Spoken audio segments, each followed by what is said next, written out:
ఇది నా pay slip మాట. ఓకేనా. ఇప్పుడు మనం ఏం చేయాలి అంటే పేరోల్లో మామూలుగా బేసిక్ ఏమవుతుందంటే, ఫర్ ఎగ్జాంపుల్ శివశంకర్ అనే అతనికి నేను శాలరీ ఇంత ఇస్తున్నా. ఓకేనా. సో ఇప్పుడు నాకు ఏం చేయాలి, నేను ఏం చే బేసిక్ పే ఎంత ఉంటుంది, హెచ్ఆర్ ఇలా ఉన్నది, కన్వెన్స్ అలవెన్సెస్, నేను నా అన్ని డిఫరెంట్ అలవెన్సెస్ నేను ఇవ్వాలన్నమాట ఎంప్లాయీకి. సో ఈ బేసిక్ పే ఇక్కడ పే స్లిప్లో రావడానికి మనం బ్యాక్ ఎండ్లో కాన్ఫిగరేషన్ చేస్తాం అన్నమాట. ఓకేనా. ఇది నేను మీకు సింపుల్గా ఇక్కడ బేసిక్ అని బాగానే కనిపిస్తుంది, కానీ బ్యాక్ ఎండ్లో కాన్ఫిగరేషన్ చేయాలి. సో అప్పుడు కాన్ఫిగరేషన్ చేస్తే మనకి ఎంత ఇవ్వాలి అనేది బేస్ చేసుకుని క్యాల్కులేషన్ అంతా జరుగుతుంది. ఓకేనా.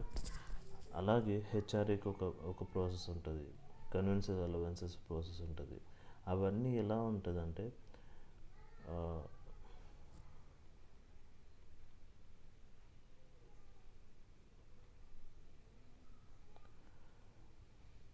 మన పేరోల్లో మెయిన్గా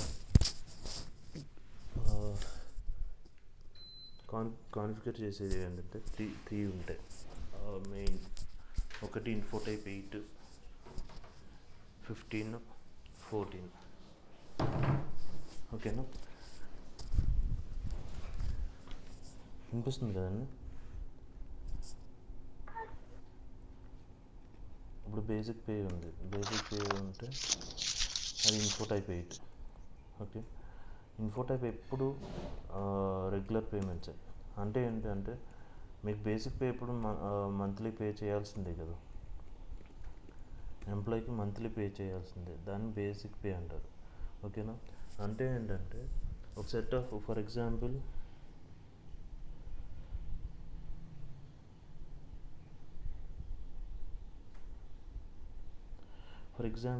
నేను బేసిక్, హెచ్ఆర్ఏ, కన్వీనియన్సెస్ నేనేం చేశానంటే ఈ మూడిట్లకి ఇన్ఫో టైప్ 8కి మ్యాప్ చేశాను. సో అప్పుడు ఏమవుతుందంటే ఈ మూడు ఇన్ఫో టైప్ 8కే వస్తాయి, మిగతా అన్ని అలవెన్సెస్ కింద వస్తాయి అన్నమాట. అంటే ఏంటంటే ఈ మూడు ఏంటంటే రెగ్యులర్గా పే చేయాలి. బేసిక్ ఒకటి, హెచ్ఆర్ఏ ఒకటి, కన్వీనియన్స్ ఒకటి, అంటే ఇవి రెగ్యులర్గా పే చేయాల్సిందే. సో నేను ఇన్ఫో టైప్ 8కి అంటే 14 కూడా అంతే. ఓకేనా. నెక్స్ట్ ఇన్ఫో టైప్ 14 అంటే రెగ్యులర్ పేమెంట్స్ ఆర్ డిడక్షన్స్.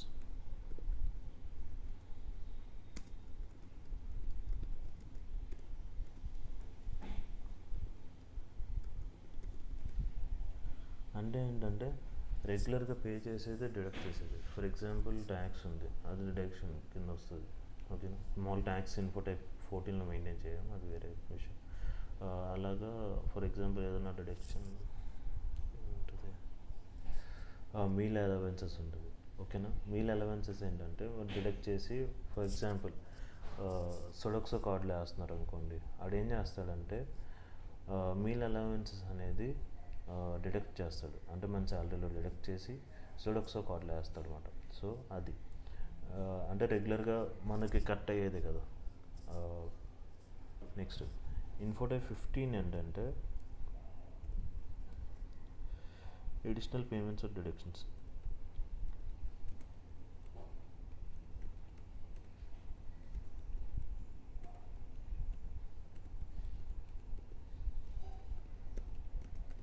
ఓకేనా. ఇన్ఫో టైప్ 15 ఏంటంటే ఇన్ఫో టైప్ 15కి 14కి డిఫరెన్స్ స్మాల్ ఇంటర్వ్యూలో అడుగుతారు. దానికి దీనికి 15 ఏంటంటే మనం రెగ్యులర్గా పే చేసేది కాదు, ఇరెగ్యులర్గా పే చేసేది. అంటే ఏంటి, మనకి ఇయర్కి ఒకసారి బోనస్ ఇస్తారు, ఇన్సెంటివ్స్ ఇస్తారు. ఓకేనా. లేదంటే లీవ్ ట్రావెల్ అలవెన్సెస్ అని, లేదంటే పెర్ఫార్మెన్స్ బోనస్ అని, లేదంటే పేగో బోనస్ అని, ఇలా డిఫరెంట్ బోనసెస్ ఉంటాయి. సో అంటే ఏంటంటే మీకు పే చేసేది ఇయర్లీ వన్స్ లేకపోతే క్వార్టర్లీ వన్స్ పే చేసేది, అంటే ఇరెగ్యులర్గా పే చేయాలి, దాన్ని info type 15. The major difference between 14, 15 ఏంటంటే 14 అంటే రెగ్యులర్ పేమెంట్స్, 15 అంటే ఇరెగ్యులర్ పేమెంట్స్. ఎగ్జాంపుల్ అడిగితే మీరు ఇక్కడ ఇది యూనిఫామ్ అలవెన్సెస్ చెప్పచ్చు, అంటే రెగ్యులర్గా పే చేసేది. నెక్స్ట్ వచ్చి ఇంకేమున్నాయి, స్పెషల్ అలవెన్సెస్ అని అలా ఏదో ఒకటి చెప్పొచ్చు, రెగ్యులర్ పేమెంట్స్ ఆర్ డిడక్షన్స్ కింద. 15కి ఎగ్జాంపుల్ ఏంటంటే బోనస్ చెప్పొచ్చు, ఇన్సెంటివ్స్ చెప్పొచ్చు. సో ఇది డిఫరెన్స్. ఇప్పుడు మనం అంటే ఏంటంటే ఈ కూడా అక్కడ రాయవా? ఎప్పుడైనా మళ్ళీ రివైజ్ చేసినప్పుడు అర్థమవుతుంది క్లియర్గా. రెగ్యులర్కి అడిషనల్కి ఎగ్జాంపుల్స్ కూడా రాయి ఒకసారి.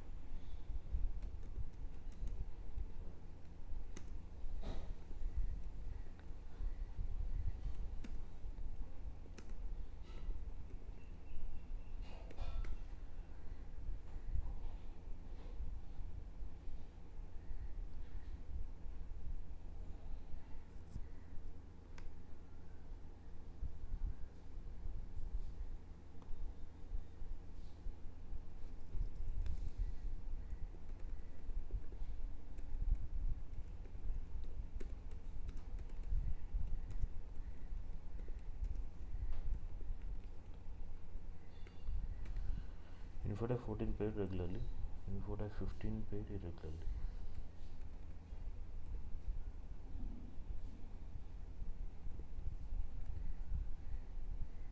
Example, uniform allowances, meal allowances, deductions.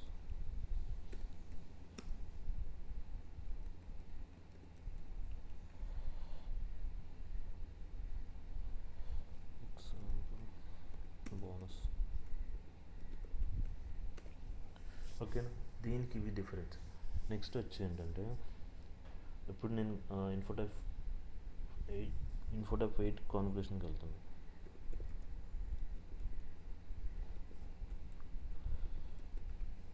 మొత్తం ఇప్పుడు వచ్చిన ఇక్కడ వచ్చింది చూసారా, ఇదంతా మన పే స్లిప్ కూడా స్టాండర్డ్గా మనం ఎస్ఏపీలోనే డిజైన్ చేయొచ్చు.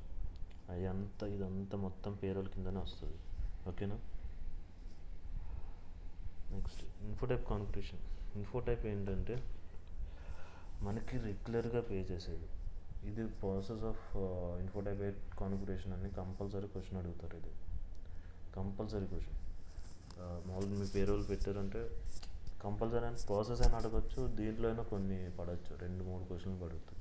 ఫ్యూచర్స్ అడగచ్చు, లేదంటే దాంట్లో డిఫరెంట్ వేస్ట్ టైప్ మోడల్స్ అని ఉంటాయి, అవంటే ఏంటి, పీరియాడిసిటీస్ అంటే ఏంటి, అలా చాలా డిఫరెన్స్ క్వశ్చన్స్ ఇన్ఫోటైప్ 8లో పడతాయి.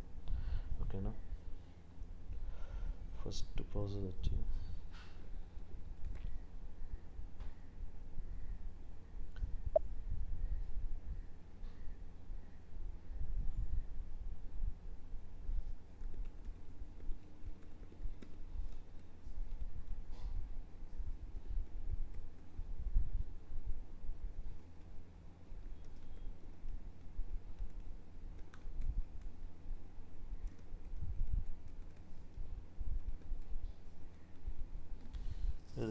పిఎం అంటే personal management, PM personal administration. ఓకేనా.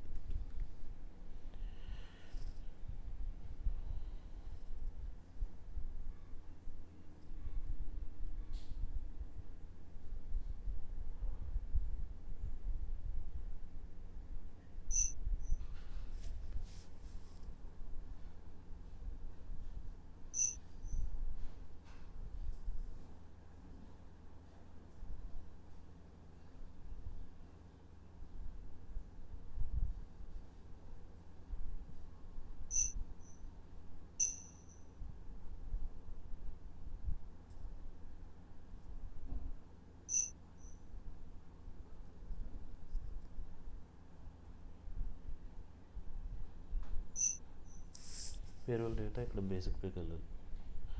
నావిగేషన్ అర్థమైంది కదా.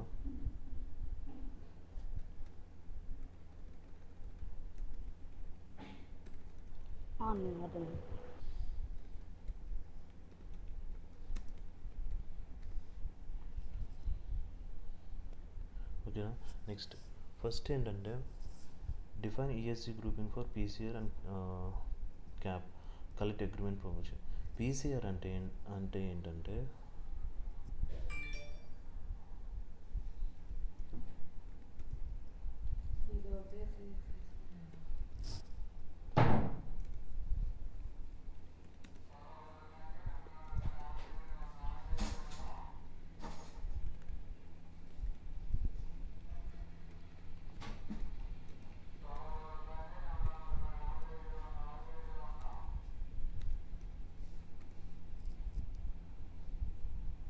Define ESG grouping for PCR and cap. అంటే పీసీఆర్ అంటే ఏం లేదండి, ఒక రూల్స్ మాట. ఓకేనా.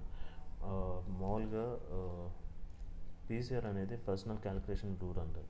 అంటే ఏంటంటే మనం ఏం చేస్తామంటే ఏదైనా స్టాండర్డ్గా పాసిబిలిటీ అవ్వలేనిది మనం త్రూ రూల్ ద్వారానే చేస్తామన్నమాట. అంటే ఏంటంటే ఇప్పుడు ఫర్ ఎగ్జాంపుల్ బోనస్ అనేది ఆటోమేటిక్గా ఎంప్లాయీకి ప్రతి నెల ప్రతి సంవత్సరం ఏప్రిల్లో పడిపోవాలి. ఓకేనా. నేను ప్రతిసారి నేను మాన్యువల్గా చేయాల్సిన అవసరం లేదు, ఉండకూడదు. సో నేను అప్పుడు ఏంటంటే అది స్టాండర్డ్గా పాసిబిలిటీ అవ్వదు. సో అంటే ఏంటి, అది ఏ మంత్ ఏప్రిల్లో చెక్ చేసుకోవాలి, ఏ మంత్ ఏ డేట్ చెక్ చేసుకోవాలి, అన్నీ చెక్ చేసుకోవాలి. కాబట్టి మనం ఏం చేస్తామంటే స్టాండర్డ్గా ఒక రూల్ రాస్తాం. దాన్ని ఏమంటారంటే పీసీఆర్స్ అంటారు అన్నమాట. అంటే ఏంటంటే దాని ట్రాన్సాక్షన్ కోడ్ వచ్చి ఇది.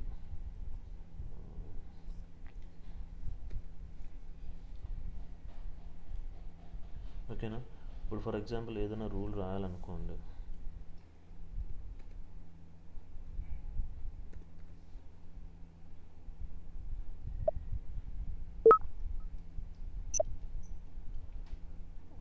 దీంట్లో లేవు రూల్స్, ఒక్క నిమిషం నేను చూపిస్తాను.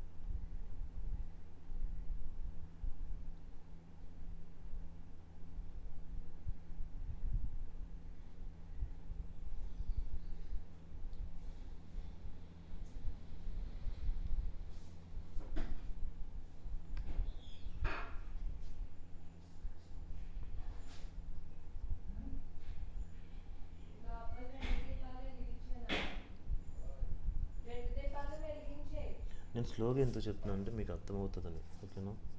అందుకని నేను బాగా స్లో చెప్తున్నాను. ఇదిగోండి, వీటిని పీసీఆర్స్ అంటారు. అంటే మరీ పెద్దగా ఏమి ఉండవు. ఓకేనా. జస్ట్ చిన్న చిన్న టూ లైన్స్లోనే ఉంటాయి. మరి సి జావా అంత పెద్ద పెద్ద కోడింగ్ అయితే ఏముండదు, మీరు భయపడకండి. ఓకేనా. ఇప్పుడు ఈ పీసీఆర్స్ ద్వారా ఏంటంటే ఇప్పుడు ఇలా వీటిని పీసీఆర్స్ అంటారు అన్నమాట. ఓకేనా. దానికోసం మనం ఏం చేస్తామంటే ఇక్కడ ఈఎస్జీ గ్రూపింగ్ చేస్తాం. అంటే ఏంటంటే ఇప్పుడు ఫర్ ఎగ్జాంపుల్ నేను ఒక ఎంప్లాయీ గ్రూపింగ్కి నేను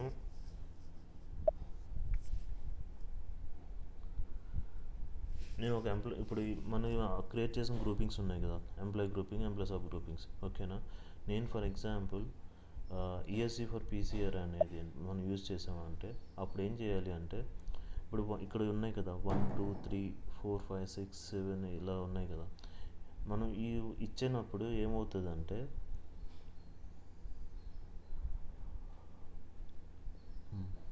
ఇప్పుడు నేను వన్కి ఇచ్చి ఫర్ ఎగ్జాంపుల్ పి అనేది ఎంప్లాయీ గ్రూప్ ఒకటి ఉందండి. ఓకేనా. నెక్స్ట్ జి అనేది ఎంప్లాయీ గ్రూప్ ఉంది, ఎస్ అనేది ఎంప్లాయీ గ్రూప్ ఉంది. నేను పీకి 1 ఇచ్చా. ఓకేనా. 2 ఇచ్చా, 3 ఇచ్చా. ఓకే. సో నెక్స్ట్ ఏంటంటే ఒకవేళ వీళ్ళు సాలరీడ్ ఎంప్లాయీస్ అనుకోండి, వేజ్ ఎర్నర్స్.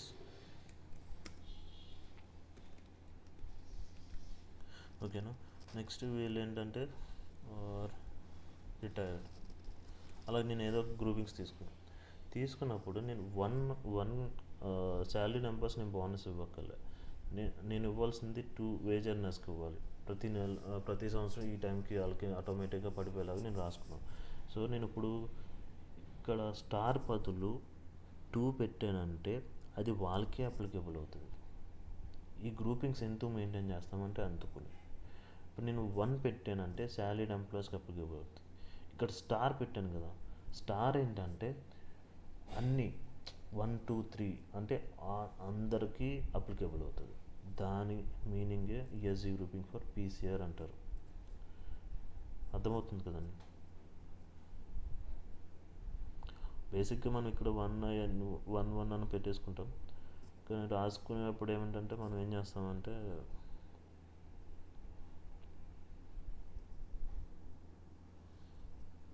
స్టార్ అని మెయింటైన్ చేస్తాం. బేసిక్గా మనకు అలాగే ఉంటుంది. ఒకవేళ అదేమన్నా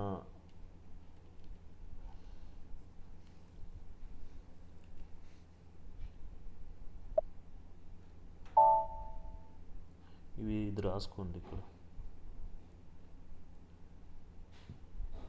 నోట్స్ మెయింటైన్ చేస్తున్నారా మీరు?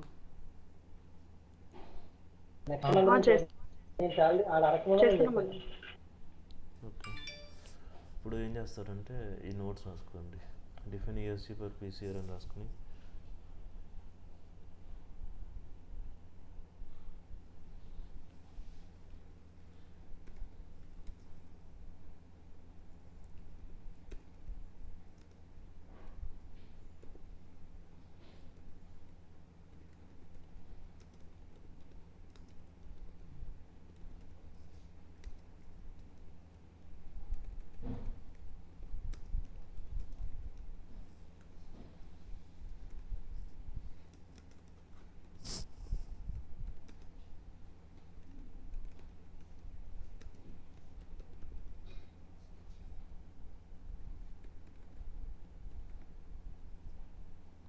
టూ అంటే ఏంటంటే పీరియడిక్ పేమెంట్.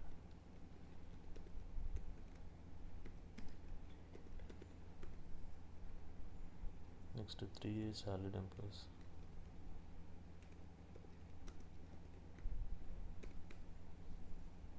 4 వచ్చే పేమెంట్.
అర్థమవుతుందండి.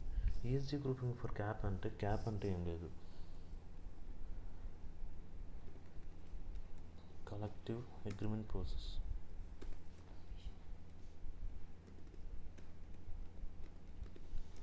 అగ్రిమెంట్ ప్రొవిజన్ అన్నమాట.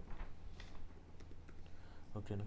కలెక్టివ్ అగ్రిమెంట్ ప్రొవిజన్ అంటే మనం ఇక్కడ డిఫైన్ చేస్తాం. ఇండస్ట్రియల్ వర్కరా, లేకపోతే శాలరీడ్ ఇండస్ట్రియల్ వేజ్ ఎర్నర్సా, శాలరీడ్ ఎంప్లాయీసా, నాన్ పే స్కేల్ ఎంప్లాయీసా. ఇప్పుడు ఫర్ ఎగ్జాంపుల్ నేను నాన్ పే స్కేల్ ఎంప్లాయీస్ అంటే నేను అప్రెంటిస్ ఉంటారు. అప్రెంటిస్ని ఏంటంటే కొంతమందికి శాలరీస్ ఇవ్వకుండా 3 months అలా చేయించుకొని చేస్తారు. సో అప్పుడు ఈ అగ్రిమెంట్ అలాంటి గ్రూపింగ్స్ అప్పుడు మనం ఏం చేస్తామంటే ఇక్కడ ESG గ్రూపింగ్స్లో ఇక్కడ మెయింటైన్ చేస్తాం అన్నమాట. ఫర్ ఎగ్జాంపుల్ ట్రైనీస్ ఉన్నారు అనుకోండి. ట్రైనీస్ ఉన్నప్పుడు ఇక్కడ 4 మెయింటైన్ చేస్తాం. అంటే అప్రెంటిస్ వాళ్ళకి ఏం పే చేయకపోతే, లేదంటే 1 అలా మెయింటైన్ చేస్తాం. ఈ స్క్రీన్ రాసుకున్నారు కదా. నేను నెక్స్ట్ స్క్రీన్కి వెళ్ళొచ్చు కదా. హలో. ఓకే అండి.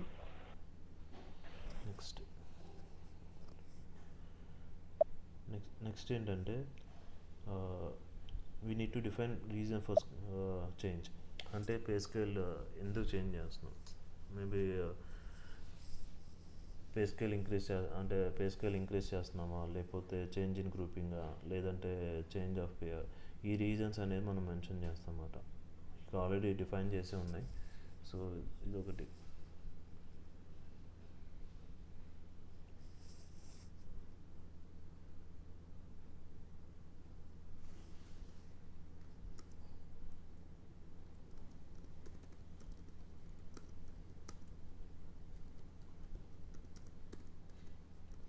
నేను ఈ ఇక్కడ స్టెప్ 1 అని పెడుతున్నాను కదా, అదంతా ప్రాసెస్ స్టెప్స్ అండి.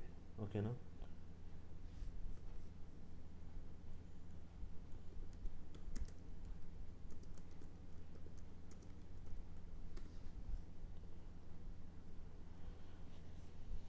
ఓకే,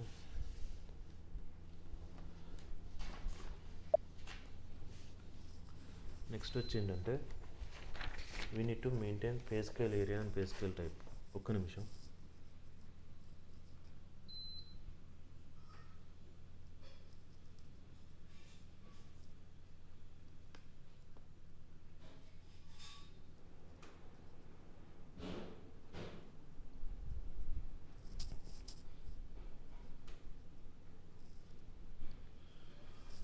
నేను ఎంత చేశానంటే ఫ్యాన్ సౌండ్ వచ్చేస్తుందని అది మెయింటైన్ చేసి నేను అర్థం చేసుకున్నాను, అందుకే లేట్గా అర్థం చేసుకున్నాను కదా, నువ్వు చూసినప్పుడు అర్థం చేసుకున్నాను.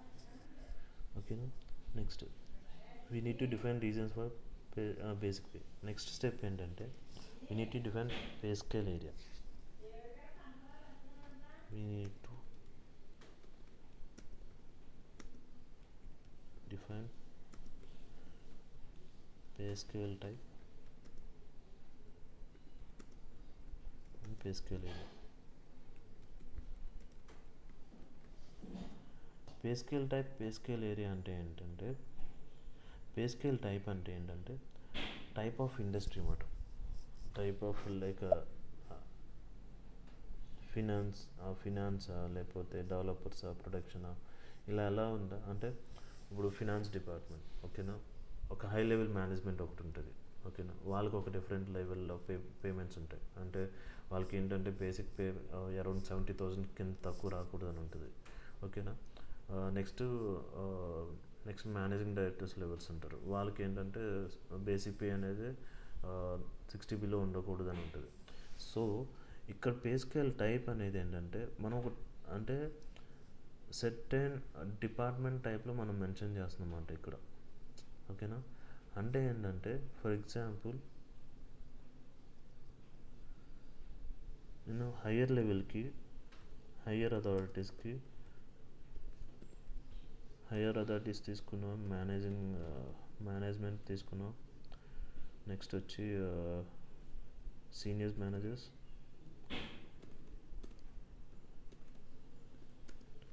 డెవలపర్స్, అసోసియేట్ డెవలపర్స్ అలా తీసుకున్నాను. సో ఇక్కడేంటి, నేను హై మేనేజ్మెంట్కి నేను 70,000 బేసిక్ పే ఇచ్చుకుంటున్నాను. ఇక్కడేమో 50,000 నేను డిఫైన్ చేస్తున్నాను. ఇక్కడేమో 45,000 డిఫైన్ చేస్తున్నాను. ఇక్కడేమో 35,000 డిఫైన్ చేస్తున్నాను. సో ఇక్కడ పే స్కేల్ టైప్ అనేది ఏంటంటే ఈ లెవెల్లో నేను ఇట్ కైండ్ ఆఫ్ లెవెల్స్లో నేను డిఫైన్ చేయాలి అంటే పే స్కేల్ టైప్ అనేది నేను మెయింటైన్ చేయాలి. ఓకేనా? దాన్ని పే స్కేల్ టైప్ అంటారు. క్లియరే కదా? అర్థమైంది.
నెక్స్ట్ ఏంటంటే పే స్కేల్ ఏరియా.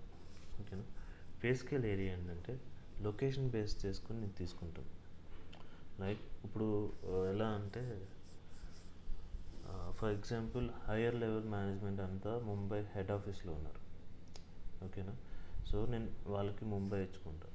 ఓకేనా, అంటే ఆ లొకేషన్ బేస్ చేసుకుని, అంటే ఆ సిటీలో వాళ్ళకి different kind of life style ఉంటుంది, అంటే ఖర్చులు బాగా ఎక్కువ ఉంటాయి.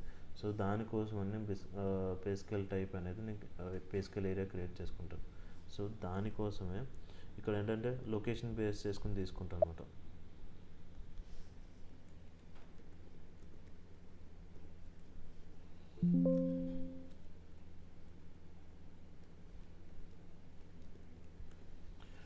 ఫర్ ఎగ్జాంపుల్ టీసీఎస్ ఉందండి.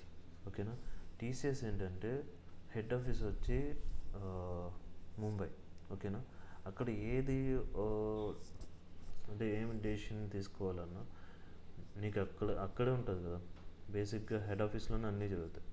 సో హయ్యర్ లెవెల్ మేనేజ్మెంట్ అంతా అక్కడే ఉంటుంది కదా, ముంబైలోనే ఉంటుంది. సో నేను ముంబై అని ఇచ్చుకుంటాను.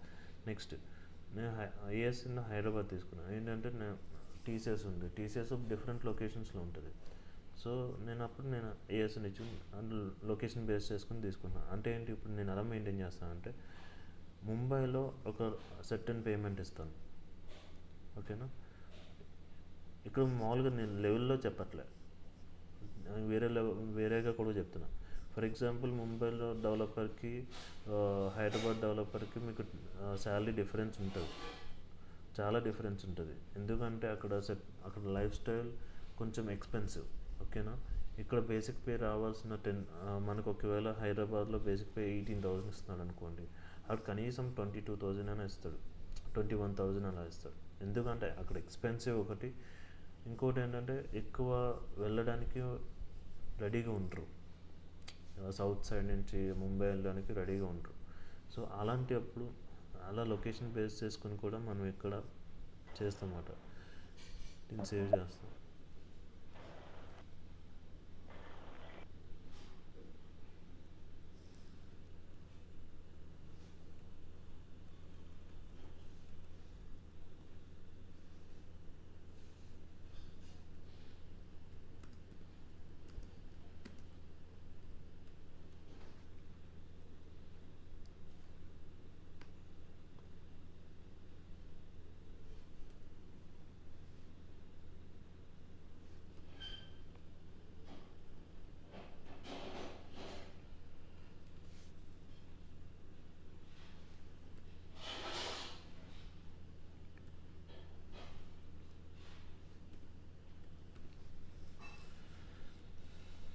అర్థమవుతుంది కదండి.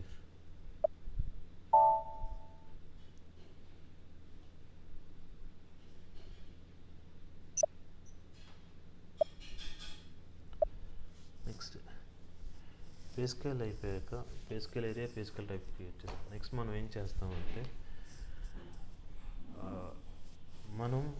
మనకు పే స్కేల్ స్ట్రక్చర్ అనేది క్రియేట్ చేసాం. ఓకేనా, అంటే pay scale type, pay scale area create చేసాం. సో మనం ఏం చేయాలంటే మన ఎంటర్ప్రైజ్ స్ట్రక్చర్కి అవి మ్యాప్ చేయాలి.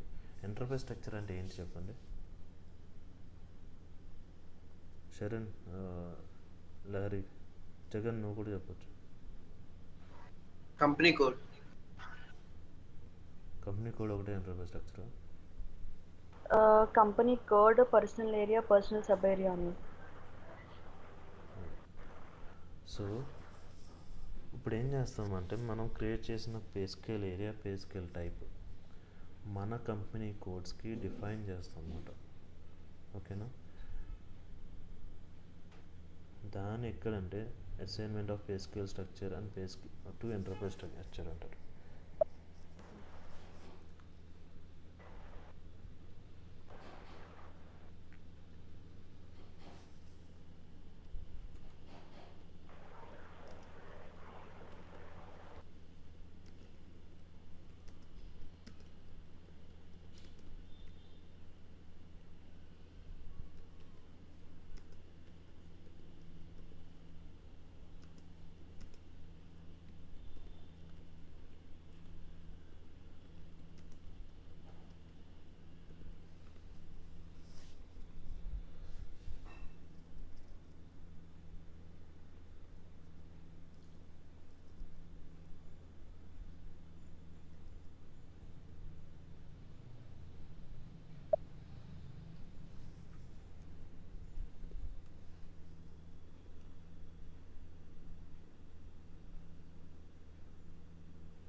సో నేను ఇప్పుడు ఏం చేస్తున్నాను, హైదరాబాద్ ఉంది కదా, హైదరాబాద్కి ఏఎస్ ఇస్తున్నాను, ఏఎస్ ఇస్తున్నాను.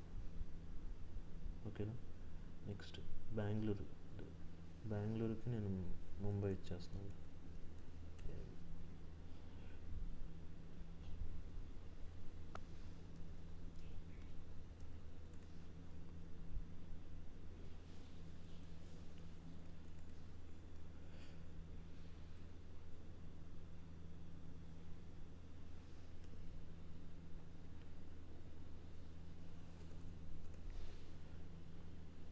మన AV1 ఒకటే కదా క్రియేట్ చేసింది. అవునండి. సో ఇప్పుడు నేను ఏం చేస్తున్నాను, బెంగళూరు దానికి ఫర్ ఎగ్జాంపుల్ బెంగళూరు ప్లేస్లో ముంబై అనుకోండి, మనం ఫస్ట్ బెంగళూరు తీసుకున్నాం కాబట్టి ముంబై అనుకోండి. నేను ఇప్పుడు ఏం చేస్తున్నాను, పే స్కేల్ ఏరియా ముంబైని అంటే హయ్యర్ లెవెల్ మేనేజ్మెంట్ నేను మ్యాప్ చేస్తున్నాను. ఇప్పుడు ఏ లొకేషన్కి మ్యాప్ చేస్తున్నాను, బెంగళూరుకి మ్యాప్ చేస్తున్నాను. ఫర్ ఎగ్జాంపుల్ ఏబీ అనేది బెంగళూరు అనుకోండి, కన్ఫ్యూజన్ ఎందుకు ఇప్పుడే మార్చేస్తాను నెక్స్ట్.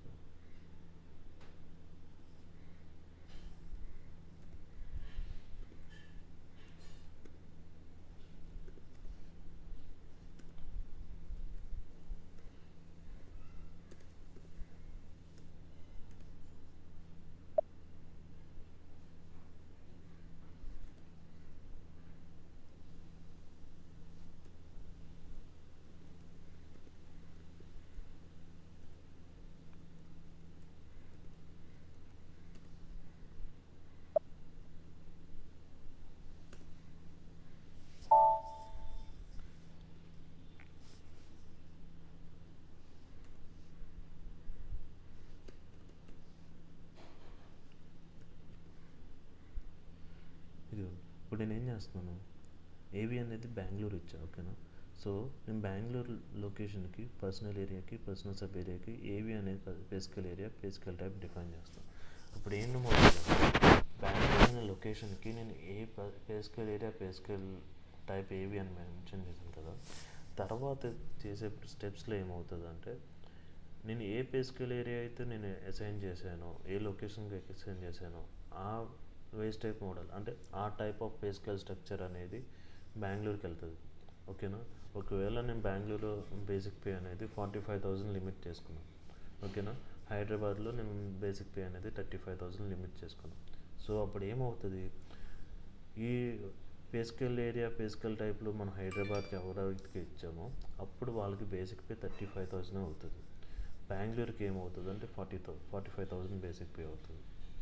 అర్థమవుతుంది కదా.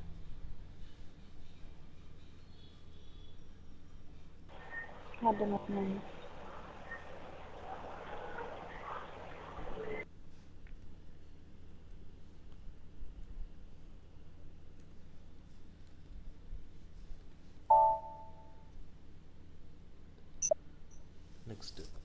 నెక్స్ట్ ఏం చేస్తామంటే, to default pay scale area to basic pay అంటే ఏంటంటే, ఇప్పటి వరకు మనం ఏం చేసాం, టారిఫ్ అనే ఒక ఫ్యూచర్ మెయింటైన్ చేస్తాం అన్నమాట. అంటే ఏంటంటే ఏం లేదు, ఇప్పుడు దాకా మనం ఏమేమి క్రియేట్ చేసామో అది కంపెనీ కోడ్కి మ్యాప్ చేస్తాం. అంటే ఫర్ ఎగ్జాంపుల్ కంపెనీ కోడ్కి కానీ, ఎంప్లాయీ గ్రూప్ కానీ ఇలా మ్యాప్ చేసుకోవచ్చు అన్నమాట. మీకు ఇక్కడ ఎలా డిఫైన్ చేయాలో చెప్పాను కదా నేను.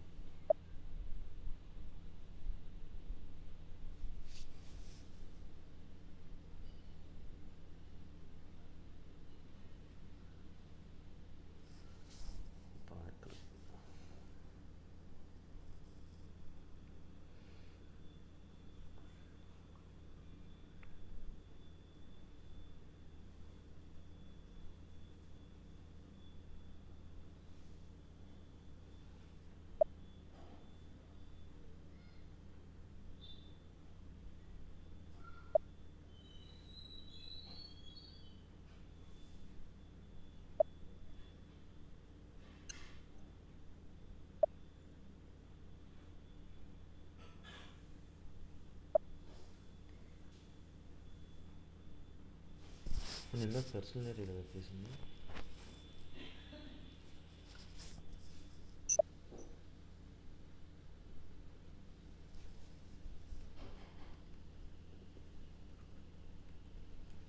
దీంట్లో డిలీట్ చేసేస్తాను, దానివల్ల ప్రాబ్లం ఇదంతా.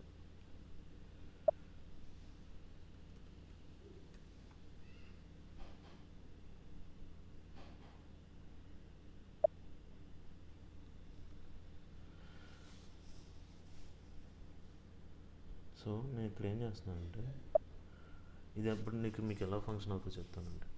ఇప్పుడు నేను కంపెనీ కోడ్ బేస్ చేసుకున్నాను, ఓకేనా. కంపెనీ కోడ్ ఇప్పుడు AD01 ఉంది. AD01 అంటే PT_PA ఇచ్చాడు. PT అంటే ఏంటంటే పేస్కేల్ టైప్, PA అంటే పేస్కేల్ ఏరియా, ఓకేనా. సో ఇప్పుడు ఈ ఫ్యూచర్ అనేది ఎలా ఫంక్షన్ అవుతుంది మీకు క్లియర్గా ఎక్స్ప్లెయిన్ చేస్తాను. ఇప్పుడు ఇక్కడ ఏం జరుగుతుందంటే, ఈ కంపెనీ కోడ్ అయితే ఇక్కడ డైరెక్ట్గా ఇది మూవ్ అవుతుంది. లేదంటే ఏవైనా కంపెనీ కోడ్స్ ఉన్నాయి కదా, డైరెక్ట్గా అక్కడికి వెళ్తుంది. లేదు అంటే ఇప్పుడు అదర్వైజ్ ఉంది కదా, ఈ ఎంప్లాయీ గ్రూప్ చెక్ చేసుకుంటుంది అనమాట. ఎంప్లాయీ గ్రూప్ తర్వాత అదర్వైజ్ ఉంది కదా, నేను ఇప్పుడు కేవలం పర్సనల్ సబ్ ఏరియాని ఇచ్చాను అనుకోండి. ఆ పర్సనల్ సబ్ ఏరియా అనేది దీనికి అప్పుడు అదర్వైజ్లో ఇది చెక్ చేసుకుంటుంది. ఫ్యూచర్ ఏంటంటే అందుకని నేను ఫర్ ఎగ్జాంపుల్ ఇక్కడ personal sub area field operation personal sub areas తీసుకున్నాను, ఓకేనా. పర్సనల్ సబ్ ఏరియాస్ ఏమేమి ఉన్నాయి,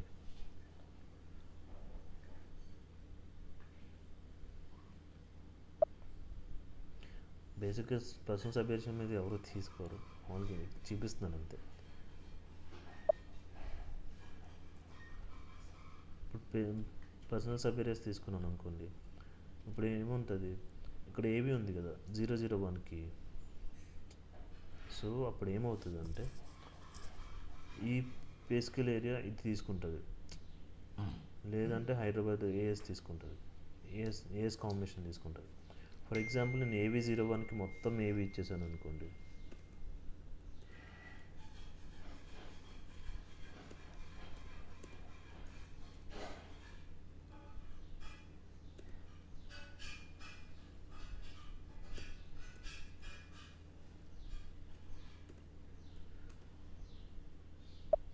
అప్పుడు మొత్తం అంతా ఒకటే పేస్కేల్ ఏరియా తీసేసుకుంటుంది, పేస్కేల్ టైప్ తీసుకుంటుంది.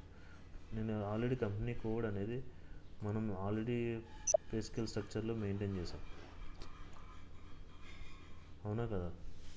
ఎంటర్ప్రైజ్ స్ట్రక్చర్లో మనం ఆల్రెడీ కంపెనీ కోడ్కి మ్యాప్ చేసి పెట్టేసాం ఆల్రెడీ AV01 ఇవి. సో నేను స్ట్రైట్గా నేను AV01కి వెళ్ళిపోతాను.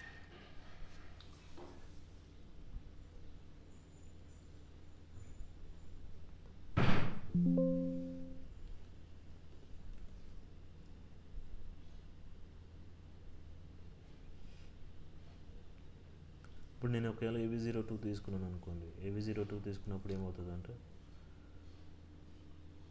మనం AS అనేది డైరెక్ట్ ఇవ్వచ్చు.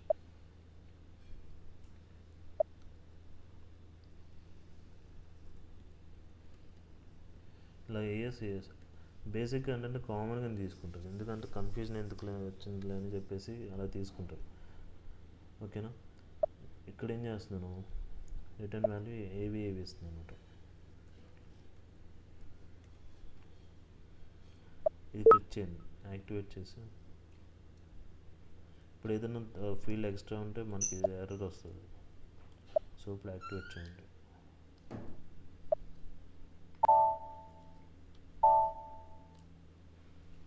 అర్థమవుతుంది కదా. హలో, అర్థమవుతుందండి. అర్థమవుతుందండి. నెక్స్ట్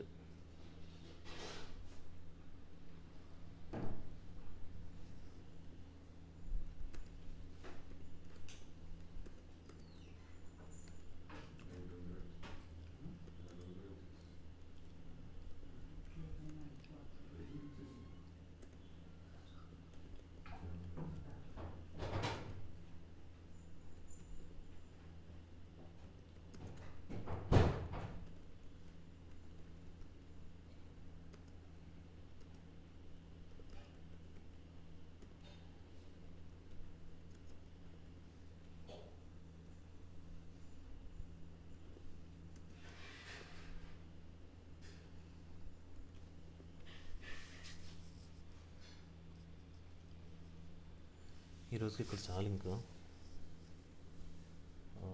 ఏమైనా డౌట్స్ ఉన్నాయా? లేవని ఒకసారి మళ్ళీ రివైజ్ చేస్తాంలే మేము రికార్డింగ్ వీడియోస్ చూస్తాం. ఇంక అంటే ఇంకెక్కువ చెప్పినా మళ్ళీ మీరు కన్ఫ్యూజ్ అయిపోతారు, అందుకని అయిపోయింది. ఈరోజు ఇక్కడికి ఆపేసి రేపు వేరే టాపిక్ అంటే దీంట్లోనే స్టెప్స్ చాలా స్టెప్స్ ఉంటాయి.